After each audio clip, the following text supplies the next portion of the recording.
Subling giahwag sa Kapariang Agustino ug sa mga otoridad ang katawhan nga mutuman gyud sa mga lagda nini nagsingabot nga Fiesta Senior ug sa sinulog. May mga butang silang idili nga dadon sa mga diboto aron mas siguro ang seguridad sa publiko. Ano ang report ni Nico Serino?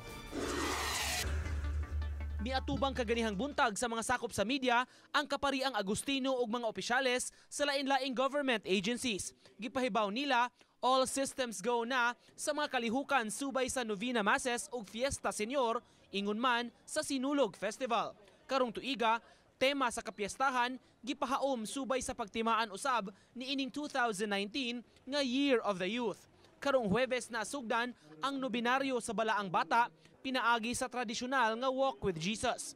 Manukad gikan sa Fuente Osmeña paingon sa Basilica. Tambag sa kaparian ug kapulisan sa mga musimba, likayan ang pagdala og backpacks o dakong bags. And we just need the cooperation of everyone.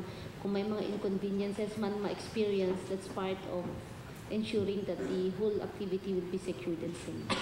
Naamagot tayo ka ng sa mga entrances na to, nga higpit gito atong seguridad. So mo nga para dili lang ta malangan, gumikan sa daghan kayo ang tao.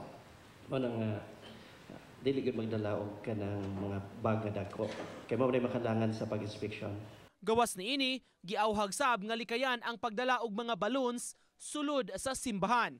Bisan panahon sa procession, ipatuman sab ang ban niini aron dili makadisgrasya. It's already a risk. Aside from the fact na kanang balloon imo nang dagkutan bubuto na siya. Maluoy man ta kay kanang ang ginikanan, palitan og balon, aron ang bata malingaw. Muna nga among gihimo, i-confiscate namo, ibutang namo dito part sa City Hall. Then afterwards, pag uli nila, among ihatag balik.